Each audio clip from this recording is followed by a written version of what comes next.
Guys, tingnan mo yung alaga ko, oh. Yung aking alaman.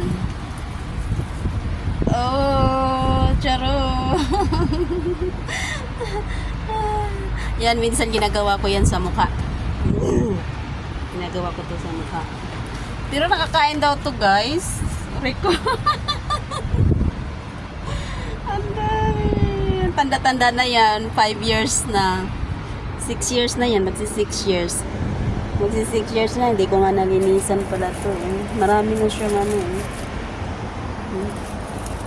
Yan yung aloe vera. Minsan ginagawa ko yan sa mukha ko. Yan sa mukha ko. Nilalagay ko yan sa mukha. Kaganyan, ganyan, ganyan, ganyan. Pero tinigil ko na kasi nagpiping-ping siya eh. Dapat ano, kala mo nag-ano ka na nag-make up. So tinigil ko na. Pag hindi lang ako tinamad. Yan ang ginagawa ko. Aloe vera. Bye-bye! Pinakita ko lang yung aking munting alaga. Babush! Wah!